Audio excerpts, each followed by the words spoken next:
Picture darkness pierced by the glow of a campfire tens of thousands of years before anyone writes a word for personality. Yet long before the term exists, the problem already burns in the minds of those seated around the flames. Why does one hunter charge the mammoth without fear while another hangs back and calculates?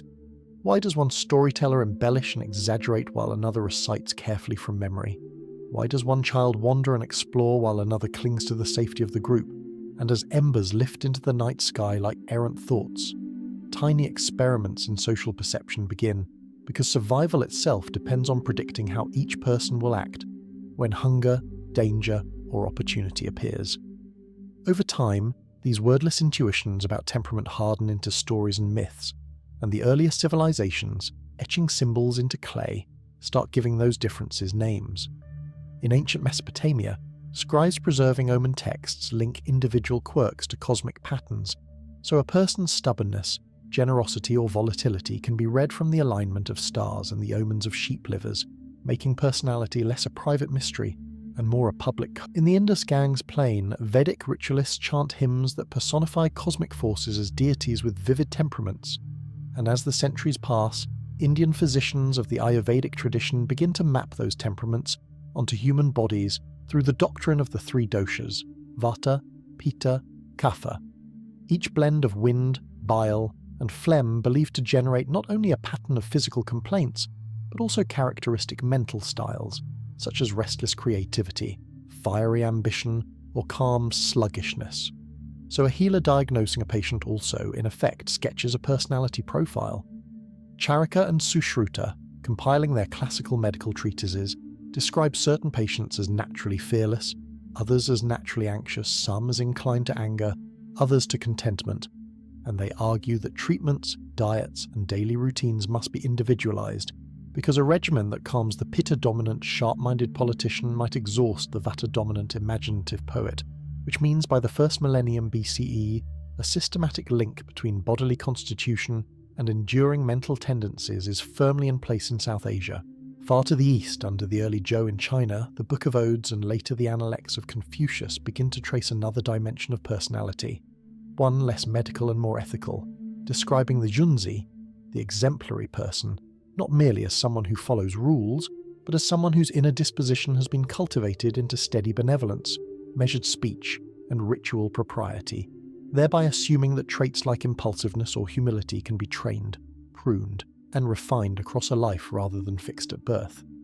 The Classic of Rites and other Confucian texts dissect subtle variations in social style, condemning the glib-tongued flatterer, praising the slow-to-speak wise man, warning against the rigid pedant who follows ceremony without warmth, which suggests that ancient Chinese society already reads personality as relational and contextual, something that shows itself in the seamless choreography of bowing, speaking, and yielding within family and hierarchy. Parallel to this, the yin-yang and 5 phases, wood, fire, earth, metal, water, cosmology, elaborated by physicians and philosophers alike, treats human tendencies as echoes of larger natural patterns, so a person whose kei flows in a wood fashion. In the Greek world of the Archaic Age, bards weaving the epics of Homer create larger-than-life figures whose personality is not background flavour, but driving engine of fate. Achilles, whose wrath and pride override calculation. Odysseus, whose cunning and flexible identity let him slip through dangers. Hector, honourable and steady even when doomed. And the Greeks developed the notion of ethos, the habitual character of a person which, for Aristotle later, becomes central to persuasion and ethics alike. By the time of Hippocrates in the 5th century BCE, coastal breezes carry rumours of a new, more naturalistic approach to character, as physicians observing patients over seasons notice that some remain consistently melancholic, others cheerful, others irritable, and they codify these observations into the humoral theory: blood, yellow bile, black bile, and phlegm, so that temperament becomes a function of bodily fluids whose imbalance can, in principle, be corrected with diet, bloodletting, and lifestyle changes. Although Hippocrates leaves only fragments, later writers attribute to him the seed of a 4-fold temperament scheme: sanguine, choleric, melancholic, phlegmatic, that Galen in the 2nd century CE elaborates into a detailed typology, arguing that an excess of black bile inclines a person to sadness and deep thinking, while too much blood fosters optimism and sociability. And as this medical doctrine spreads through the Roman Empire and beyond, it offers medieval Europe, the Islamic world, and early modern physicians a shared language for describing individual differences for more than a millennium. Greek dramatists like Euripides and Sophocles, working alongside these ideas, stage characters whose consistent flaws or strengths, Oedipus's stubborn search for truth, Medea's furious passion. Meanwhile, in Hellenistic Alexandria, astrologers refine horoscopic techniques that connect the time and place of one's birth to predicted psychological tendencies, arguing that aspects like Mars rising or Venus in a particular sign indicate aggressive drive, romantic charm, or artistic inclination. And this fusion of mathematics, mythology, and personality reading proves so compelling that horoscopes flourish for centuries as a way for individuals to anchor their shifting sense of self to the grand clockwork of the cosmos. When Roman elites commission portraits and biographies, another strand of personality thinking emerges. Suetonius, in the 12 Caesars, offers vignettes of emperors whose vices and virtues, Tiberius's secretive gloom, Caligula's sadistic caprice, Claudius's hesitant stammering and surprising administrative ability, are described with an almost clinical eye, implying that the fate of an empire hinges not just on armies and grain, but on subtle idiosyncrasies of mood, appetite, and impulse in a single man. As Christianity spreads through the late empire, theologians such as Augustine turn introspection into a spiritual practice, recounting in the Confessions the tug-of-war between sensual desire, pride, and the dawning love of God, revealing layers of inner conflict that later psychoanalysts will recognize as precursors to the study of unconscious motives. And Augustine's painstaking dissection of his own motives lays early groundwork for the modern idea that Ibn Sina, in the Canon of Medicine, devotes attention to individual constitutions that affect not merely susceptibility to illness, but also preferences, moods, and capabilities. And in his philosophical works he analyzes the nafs, or soul, as possessing faculties for desire, anger, and reason, each of which can dominate a person's conduct, giving medieval physicians and theologians across the Islamic world a richly layered model for thinking about what we would now call temperament and character. Simultaneously, in medieval China, sophisticated systems of physiognomy take shape, in which the lines, shapes, and colours of the face are believed to betray one's moral quality and fortune. Manuals describe the narrow-eyed schemer, the broad-foreheaded sage, the fleshy-nosed sensualist, and such readings are used not only by fortune-tellers on street corners, but also by officials gauging trustworthiness, reflecting a deep human hope that the secret landscape of personality can be read from visible signs. In Japan, codes of conduct among the samurai class crystallize into what will much later be called Bushido, elevating particular traits, loyalty unto death, stoic endurance. With the Renaissance's passion for the individual, portrait painters like Leonardo, Titian, and Holbein strive not merely to record faces, but to capture a sitter's inner spiritus, using light, pose, and gesture to suggest pensiveness, authority, or sensuality, and patrons, keen to shape how posterity will perceive them, become conscious collaborators in a new kind of public personality construction, halfway between self-presentation and psychological analysis. Humanist writers poring over classical texts rediscover and expand theories of character. Baldassare Castiglione's Book of the Courtier describes the ideal noble as possessing sprezzatura, the art of appearing effortlessly graceful, which in practice requires intense self-monitoring and rehearsal of one's social demeanour, implying that personality can be sculpted as carefully as marble, provided one understands the expectations of courtly audiences and the impression one wishes to give. Michel de Montaigne, retreating to his tower in 16th century France, turns the lens inward in his essays, observing his fears, tastes, and habits with unembarrassed candour, and remarking that he contained the 17th and 18th centuries, animated by the Enlightenment's confidence in reason, bring philosophers who ask new questions about the self. John Locke argues that personal identity rests on continuity of consciousness and memory, rather than on a metaphysical soul, implying that experiences accumulate into a distinctive psychological history. David Hume reduces the self to a bundle of perceptions and habits. Jean-Jacques Rousseau insists that society corrupts a naturally good inner nature, thereby birthing a powerful narrative in which personality is seen as partially warped by social institutions. As the novel emerges as a dominant literary form, authors like Samuel Richardson, Henry Fielding, and later Jane Austen and Goethe construct characters whose complex motivations and inner contradictions are explored across hundreds of pages, training readers to track subtle shifts in attitude and feeling.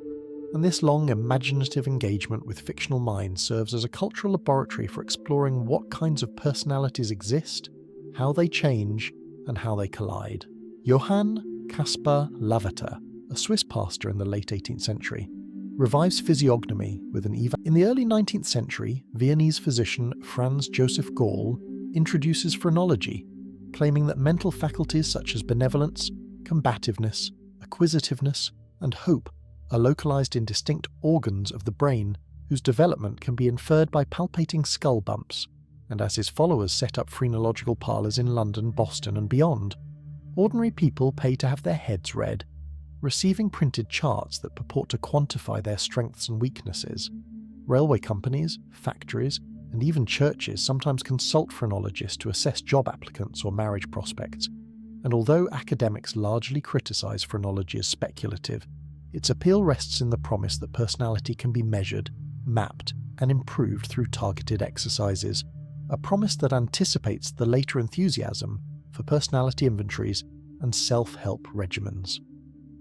At nearly the same time, Italian criminologist Cesare Lombroso argues that certain criminals are born with atavistic traits visible in bodily stigmata, like asymmetrical faces, protruding jaws, or long arms, blending pseudo-Darwinian theory with crude personality judgments, and his work influences penal policy in Europe,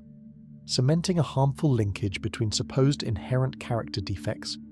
In the United States, William James publishes The Principles of Psychology in 1890,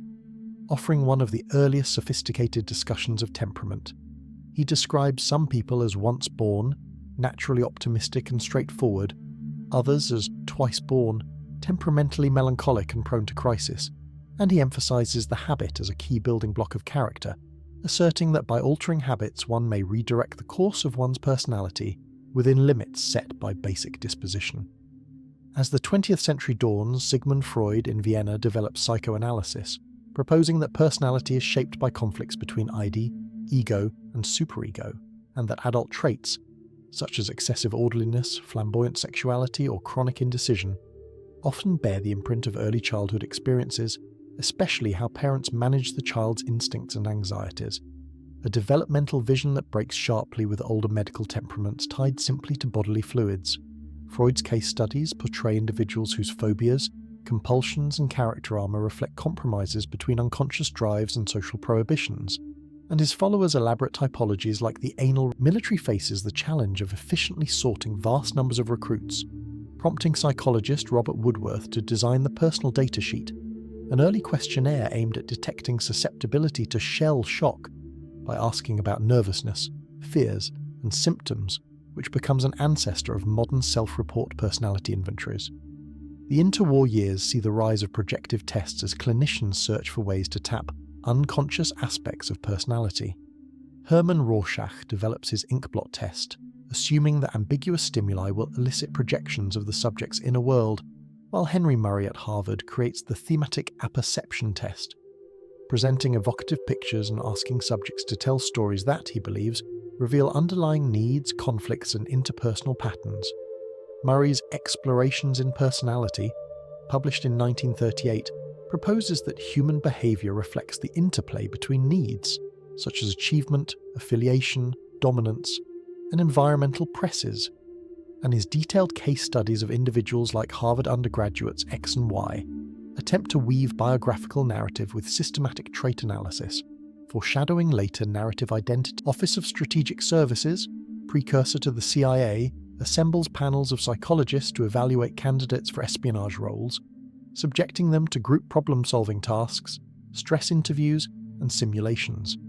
then rating traits like leadership, emotional stability, and social poise, pioneering assessment center methods that later spread to business. The Minnesota Multiphasic Personality Inventory, MMPI, first published in 1943 by Stark Hathaway and J.C. McKinley, takes a different tack, using empirical keying to create scales that distinguish psychiatric patients, from controls based on responses to hundreds of true-false statements, resulting in a tool that not only aids diagnosis, but also, through validity scales, detects inconsistent or socially desirable responding, thereby recognizing that people manage impressions about their personality when self-reporting. In the same decade, two American women, Catherine Cook Briggs and her daughter Isabel Briggs Myers, inspired by Jung's typology, begin constructing the instrument that will become the Myers-Briggs Type Indicator, formulating questions that sort people into 16 types based on preferences for introversion or extroversion, sensing or intuition, thinking or feeling, judging or perceiving. And though their work lacks the statistical sophistication of academic tests, it resonates strongly in business and education after mid-century. As the Cold War intensifies, personality becomes a security concern.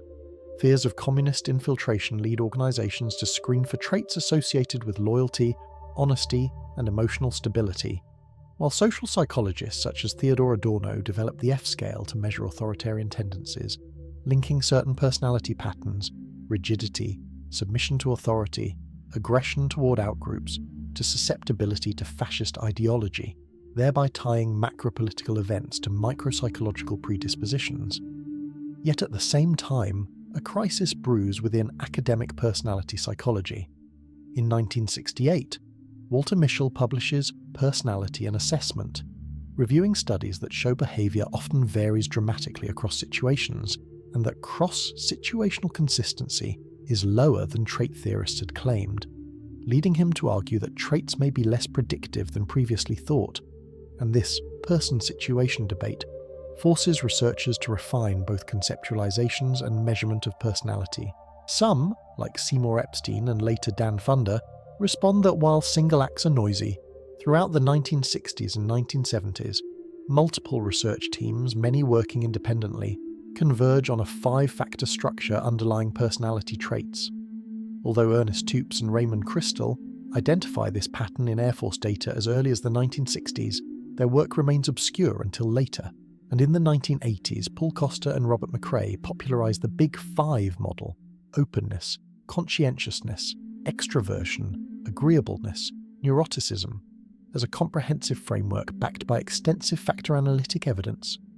Studies across diverse cultures show that these 5 dimensions, or close variants, repeatedly appear in trait ratings and questionnaires, though with some local modifications, suggesting that the broad architecture of personality may be near universal while its specific expressions differ. And researchers begin investigating how these traits relate to life outcomes such as academic and job performance, relationship quality, physical health, and risk behaviors. Longitudinal studies, following people over decades, reveal that personality traits show substantial rank order stability. People high in conscientiousness relative to their peers at a personality research also expands cross-culturally, challenging Western assumptions. Hazards like cultural response styles, language translation issues, and differing self-construals complicate assessment. Yet meta-analysis suggests that while broad trait structures are similar across many regions, the valorization of particular traits varies. So extroversion may predict leadership emergence more strongly in individualistic societies that prize assertiveness than in collectivistic contexts that value modesty and harmony. Cultural psychologists like Hazel Marcus and Shinobu Kitayama argue that in Western, especially North American, cultures, the self is typically construed as independent, defined by internal attributes and preferences, whereas in East Asian contexts, the self is more often experienced as interdependent, embedded in relationships and social roles, implying that what counts as personality may partly depend on whether inner states or relational behaviors are foregrounded in everyday thinking. In organizational psychology, the Big Five traits become standard predictors of job performance and satisfaction, with conscientiousness emerging as a robust correlate of overall job performance across many occupations, and extroversion predicting success in sales and leadership roles, while agreeableness relates to teamwork and openness to training success and creative performance. Leading companies in the 1980s and 1990s, researchers like Dan McAdams argue that personality operates at multiple levels: dispositional traits, such as the Big Five, characteristic adaptations, goals, values, coping strategies, and life narratives, the internalized and evolving stories people tell about themselves. and they study how individuals in different cultures frame their past and future, cast themselves as heroes, victims, or witnesses, and interpret turning points, weaving personality into a temporal tapestry rather than a static profile. Life story interviews reveal, for instance, that adults high in generativity, a concern for nurturing the next generation, often tell redemption narratives in which early suffering leads to positive contribution, whereas those higher in stagnation may tell contamination stories in which good experiences sour into disappointment, indicating that personality includes not only what people do, but also how they make sense of what happens to them. At the same time, affective scientists dissect more specific personality constructs like trait emotional intelligence, alexithymia, difficulty identifying and describing feelings, and resilience, linking them to physiological markers such as heart rate variability and cortisol patterns, and exploring how, as computers and the internet spread, personality assessment enters the digital realm. Self-report inventories migrate online, enabling massive data collection, and new methods appear in which algorithms analyze patterns in social media activity, language use, or browsing behavior to infer traits, revealing, for instance, that word choices in status updates correlate reliably with Big Five scores, and that digital footprints can, under certain conditions, predict self-rated personality as accurately as close friends. The Cambridge Analytica controversy, emerging in the late 2010s, dramatizes the political implications of such techniques. Psychographic profiles built from Facebook data, combining estimates of openness, neuroticism, and other traits with demographic information, are reportedly used to target political messages tailored to psychological vulnerabilities or predispositions, highlighting how personality, once a topic for introspection and counselling, has become raw material for mass persuasion strategies. Parallel to these developments, researchers explore personality dynamics, how traits manifest as daily fluctuations in states. So-called experience sampling and ecological momentary assessment methods ping participants' smartphones multiple times per day, asking about mood, behaviour and context. And analyses show that even individuals with similar trait levels experience very different variability patterns, meaning that a stable extrovert may show modest moment-to-moment swings, while another equally extroverted person lives on a roller coaster of social energy. Self-regulation scholars like Roy Baumeister argue that willpower functions like a muscle that can be depleted and strengthened, though later replication attempts complicate the idea of ego depletion, and personality psychologists examine how traits like conscientiousness interact with situational demands to determine adherence to long-term goals, from maintaining exercise routines to sticking with educational programs or financial savings plans. Cross-cultural longitudinal studies observe cohort differences in traits, stirring debates about generational personality change. Some evidence suggests that anxiety and neuroticism scores rose in the latter half of the 20th century in North America, perhaps linked to social upheaval or changing response styles, while other work indicates modest increases in self-esteem among younger cohorts, sparking media narratives about narcissistic millennials that empirical analyses only partially support.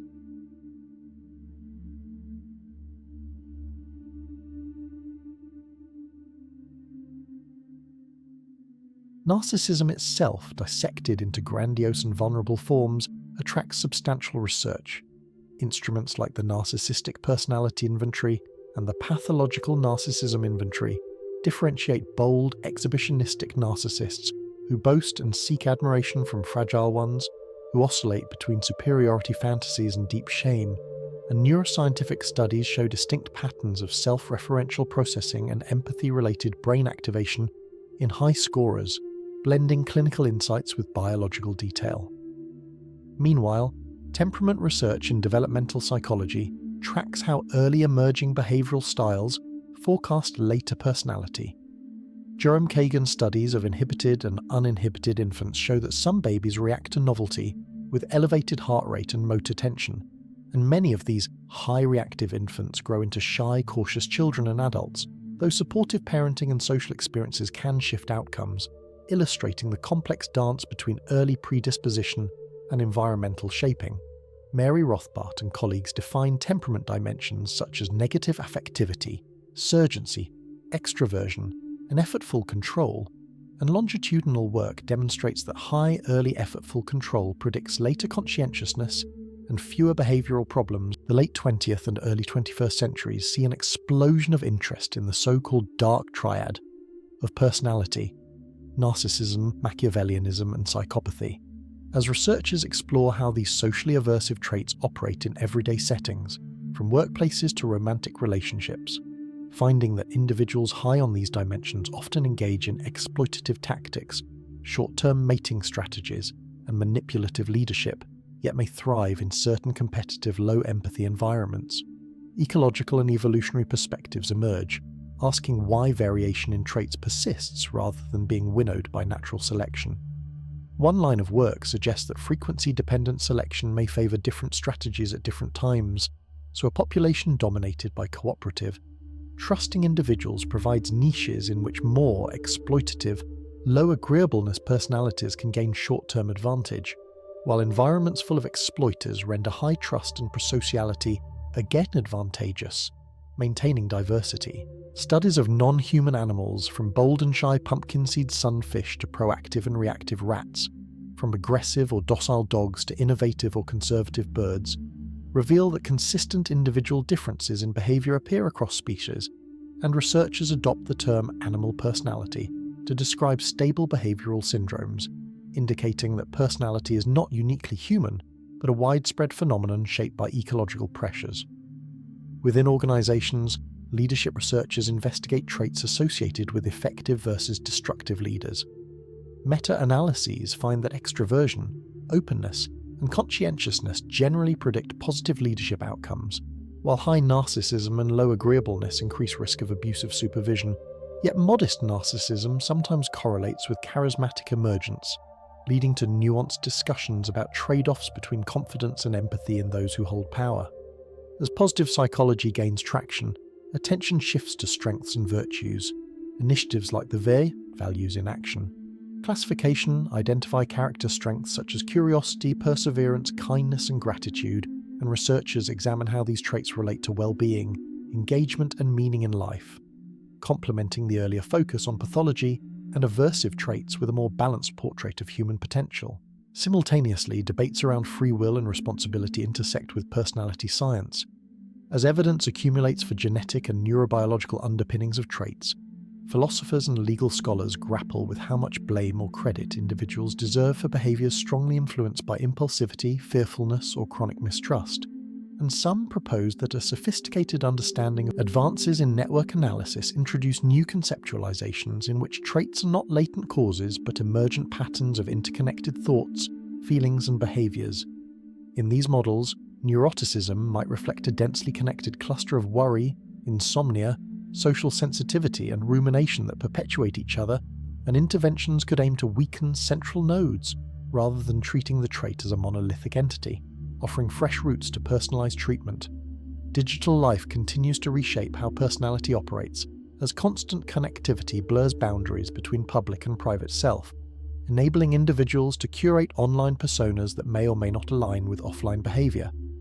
Research comparing self-rated traits with those inferred from Instagram photos, Twitter feeds, or gaming avatars reveals both authentic expression and deliberate experimentation with alternative identities, suggesting that personality in the internet age may be more multifaceted and context-dependent than traditional models assumed. At the frontier of methodological innovation, ambulatory psychophysiology and wearable devices enable continuous monitoring of heart rate, activity levels, and even vocal tone across weeks,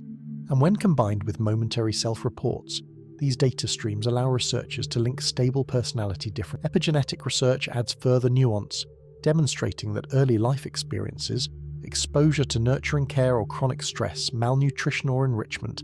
can leave chemical marks on DNA packaging that modulate gene expression in brain regions governing stress response, reward sensitivity, and emotion regulation, so that personality-relevant tendencies like vigilance, distrust, or approach motivation may reflect not just inherited sequence, but environmentally sculpted molecular signatures embedded in neural circuits. Studies of children raised in orphanages with severe deprivation reveal long-term elevations in anxiety, attachment insecurity, and impulse control problems, Even after adoption into loving homes and imaging work shows altered connectivity in frontal and limbic networks, underscoring how early social environments can carve enduring grooves in the neuropsychological landscape of personality. While intervention programs attempt to buffer these effects with stable caregiving, play therapy, and community support. Parallel to this biological sophistication, a new line of research challenges the quiet assumption that adult personality is largely fixed. Meta-analyses of longitudinal clinical trials and life interventions show that targeted psychotherapy, especially cognitive behavioral and psychodynamic treatments, can yield measurable shifts in Big Five traits, particularly reducing neuroticism and increasing extroversion, and that these changes persist long after therapy ends, implying that deliberate psychological work reshapes not only symptomatic states but deeper patterns of feeling and relating. Behavioral interventions aimed at specific goals, such as building conscientious habits through planning, reminders, and accountability, or fostering openness through exposure to diverse experiences, also produce modest yet significant trait changes over months and years, and researchers begin to design personality change programs that treat traits not as immovable labels but as slow-moving, trainable tendencies, raising ethical questions about who should wield such tools and for what purposes. Economists and sociologists watching these developments increasingly fold personality into models of social mobility and inequality, noting that traits like conscientiousness, emotional stability, and openness to experience predict not only academic success and job attainment, but also civic engagement, savings behaviour, and resilience to economic shocks, suggesting that differences in political scientists too weave personality into their analyses, reporting that higher openness tends to tilt individuals toward liberal or progressive positions, while higher conscientiousness nudges them toward conservative or traditional stances, and that extroverts are more likely to attend rallies, run for office, or engage in campaign work, whereas introverts may prefer solitary political activities like reading policy analyses or donating money, thereby linking the broad structure of ideological landscapes to the micro-level architecture of psychological dispositions. Jonathan Haidt and colleagues, developing moral foundations theory, map intuitive moral domains, care, fairness, loyalty, authority, and sanctity, and observe that individual differences in these moral sensitivities correlate with personality traits, such that high openness often aligns with a stronger focus on care and fairness, while higher conscientiousness and lower openness correlate with greater emphasis on loyalty, authority, and sanctity, illuminating how personality flavours the very moral intuitions through which people interpret social conflicts. As populist movements surge in various countries after the 2008 financial crisis, analysts noticed that individuals high in trait anger and threat sensitivity, often components of high neuroticism and low agreeableness, may be particularly susceptible to narratives framing political life as a struggle between virtuous, ordinary people and corrupt elites or dangerous outsiders, and social media platforms, by amplifying emotionally charged content, further accentuate the role of personality in shaping political echo chambers and grievance-based identities. At the same time, academic personality researchers refine trait models beyond the Big Five. In the late 1990s and early 2000s, Kibyum Lee and Michael Ashton introduced the Hexaco model, adding a sixth dimension, honesty-humility, to extroversion, agreeableness, conscientiousness, emotionality, and openness, and cross-cultural lexical studies show that this factor, building on this, psychologists like Morton Moshegan and Benjamin Hilbig posit a dark factor of personality, or D factor, analogous to the G factor in intelligence research, arguing that various malevolent traits, narcissism, Machiavellianism, psychopathy, sadism, spitefulness, moral disengagement, share a common core of egoism, justifying harmful actions by privileging one's own goals and pleasures over the well-being of others, and statistical models support the existence of such a latent dark tendency, though debates continue about its boundaries and practical implications. Cross-cultural researchers, meanwhile, push beyond Western-derived trait batteries to uncover indigenous personality constructs embedded in local languages and traditions. In the Philippines, for example, lexical studies reveal traits like pakikisama, a tendency towards smooth interpersonal relations and avoidance of confrontation, while in Mexico and other Latin American contexts, the concept of simpatia, emphasizing warmth, politeness, and harmony, plays a central role, indicating that social grace and relational attunement occupy a more prominent place in everyday personality judgments than some imported scales capture. In Japan, cultural psychologists study ami, a pattern of dependent, indulgence-seeking behavior within close relationships, seen not as pathological clinginess, but as a culturally shaped mode of intimacy. Attachment theory, originally crafted by John Bowlby in the mid-20th century to explain infant caregiver bonds, gradually interweaves with personality science as researchers like Mary Ainsworth reveal distinct patterns of secure, anxious, and avoidant attachment in toddlers facing brief separations, and later studies track how these early relational templates evolve into adult attachment styles that colour romantic relationships, friendships, and even work partnerships. Adult attachment research using dimensions of anxiety and avoidance shows that individuals high in attachment anxiety are preoccupied with fear of abandonment, often hyperactivating emotions and seeking reassurance, while those high in avoidance downplay intimacy needs and maintain emotional distance. And these tendencies, though partly distinct from broad traits, intersect with neuroticism, agreeableness, and extroversion, shaping how personality plays out in the choreography of love, conflict, and reconciliation. Therapeutic approaches like schema therapy and mentalization-based treatment, designed for long-standing personality difficulties, explicitly target deep-seated relational patterns and self-beliefs formed in childhood, such as, "I am unlovable," "others will inevitably hurt me," or "I must be perfect to be acceptable." And long-term outcomes indicate that altering these schemas can gradually modify not only the global financial crisis of 2008 and subsequent economic turbulence, provide a natural experiment for examining how personalities weather systemic shocks. Longitudinal studies track that individuals higher in emotional stability and conscientiousness experience less subjective distress and maintain better employment outcomes, while those higher in neuroticism report more worry, depression, and somatic complaints. And journalists drawing on this literature start to portray resilience not only as a situational virtue but as a partly dispositional buffer against collective hardship. A few years later, the COVID-19 pandemic offers another, even more dramatic canvas. Researchers move quickly to field online surveys across dozens of countries, finding that higher conscientiousness predicts greater compliance with public health measures like mask wearing and social distancing, while extroversion is associated with more difficulty tolerating isolation and greater temptation to bend restrictions, and high openness correlates with faster adoption of novel digital solutions for work, education, and socializing. At the same time, high neuroticism, with its predisposition toward anxiety and worry, proves a double-edged sword.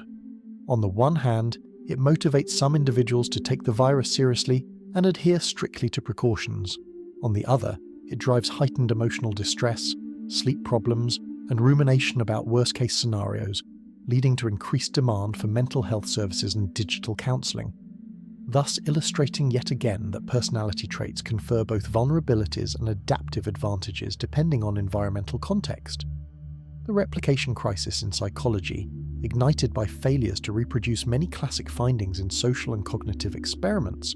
washes over personality research as well, but large-scale trait studies often prove more robust than small-sample lab effects,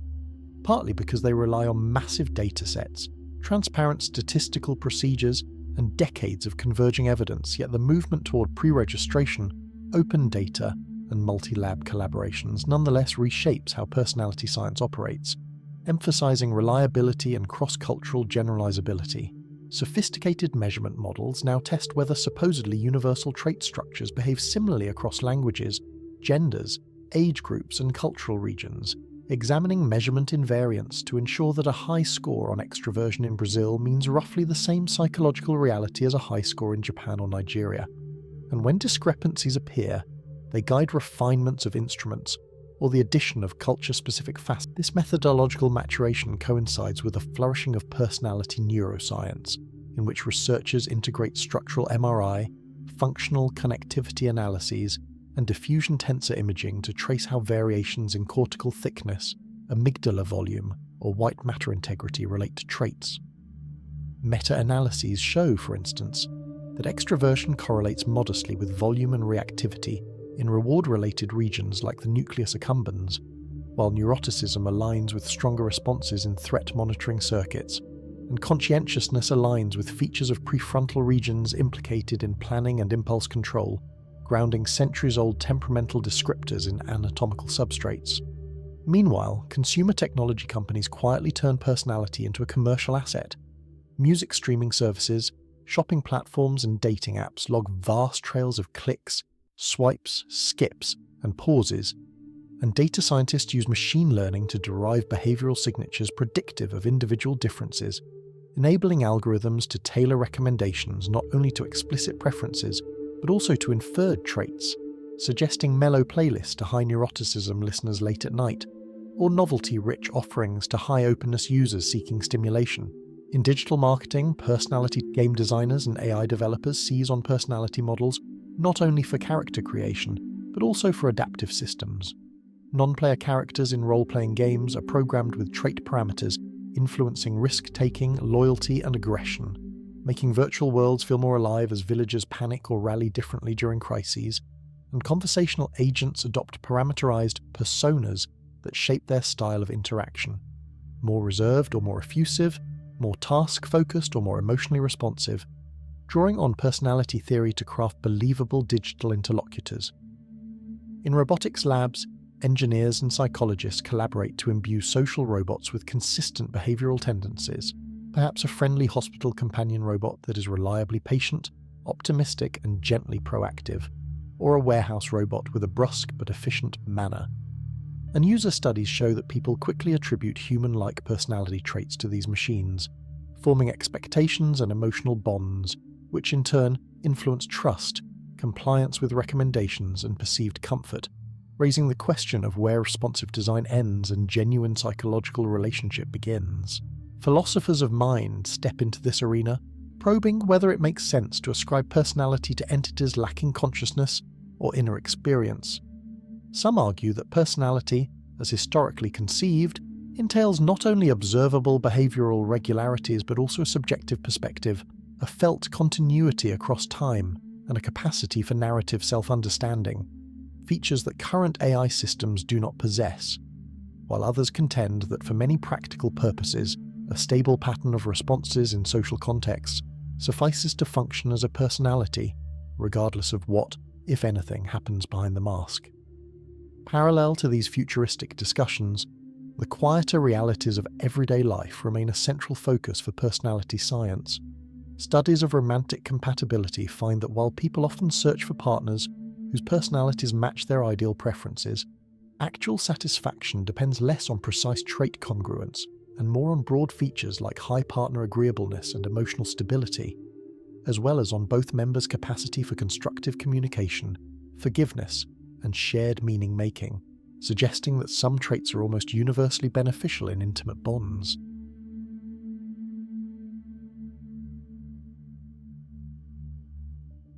Family studies further reveal that parenting behaviors, warmth, structure, autonomy support, harshness,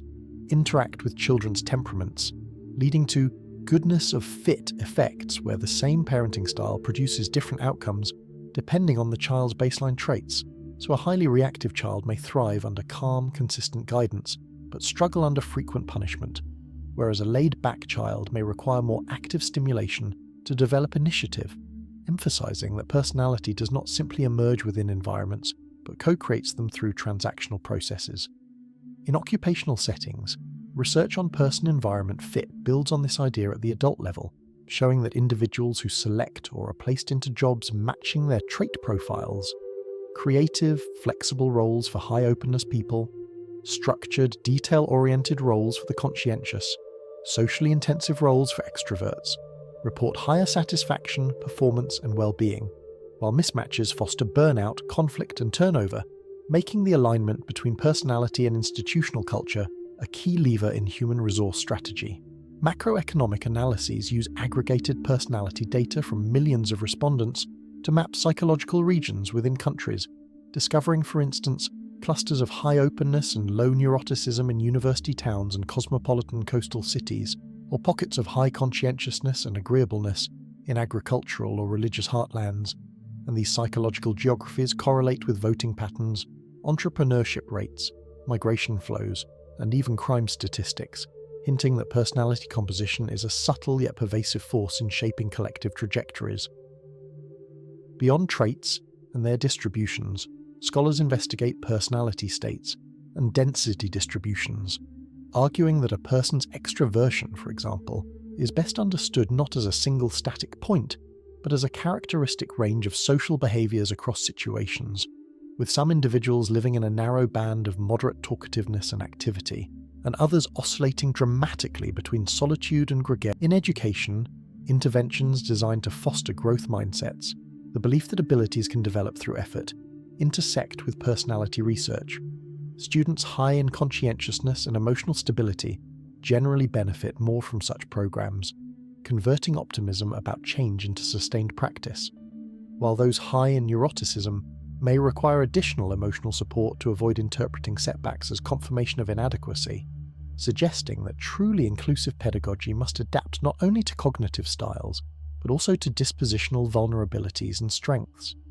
Cross-linguistic studies notice that some languages, especially those with rich descriptive vocabularies for inner states, encourage speakers to differentiate more finely between shades of temperament and mood, whereas others bundle multiple experiences under a few broad terms, and this lexical granularity influences how individuals conceptualize and report their personalities. For example, having distinct words for short-lived anger versus simmering resentment may shape whether a culture views such feelings as passing states or components of a hot-tempered character. Anthropologists shadowing small-scale societies from the Amazon to the Pacific document that even in communities without written questionnaires or formal psychological discourse, people readily describe each other along trait-like lines, distinguishing the generous from the stingy, the brave from the timid, the reliable from the unreliable, and these judgments guide cooperation, resource sharing, and mate selection, implying that personality perception is not an academic invention but an evolved social tool honed over millennia to reduce uncertainty in fragile networks of interdependence. Evolutionary game theorists model these social dynamics, simulating populations of agents endowed with varying propensities to trust, reciprocate, exploit, or punish,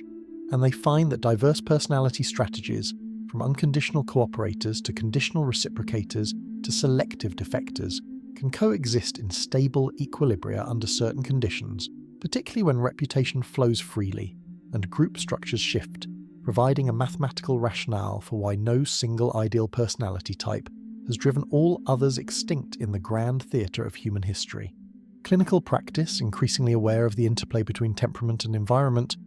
adopts transdiagnostic approaches that cut across traditional categories of disorder.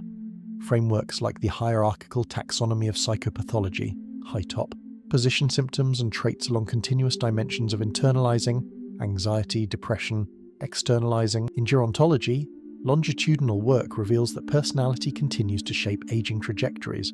High conscientiousness and emotional stability predict not only physical health and longevity, but also better cognitive maintenance, possibly via healthier lifestyles and richer social networks, while high openness correlates with engagement in intellectually stimulating activities that buffer against cognitive decline, and traits like agreeableness influence the quality of caregiving relationships, affecting how gracefully individuals navigate dependence, loss, and role transitions in later life. Even at life's end, hospice workers and palliative care teams notice that personality colours how people approach mortality. Some confront it with stoic acceptance, others with restless seeking of meaning. Some cling to control over small choices, others surrender decision-making to family or physicians. And emerging research on dying trajectories begins to incorporate trait profiles, attempting to design more personalized support that respects each individual's enduring style of coping, attachment, and value priorities. Meanwhile, debates simmer about the potential for pharmacological modulation of personality. Psychopharmacology has long used antidepressants and mood stabilizers to reduce severe distress,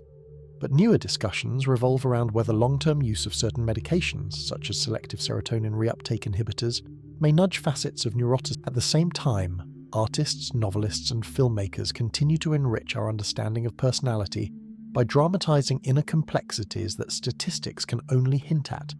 Literary characters from Toni Morrison's haunted, proud survivors to Haruki Murakami's detached yet searching narrators offer microcosms of how historical trauma, cultural dislocation, and private obsessions intertwine with temperament,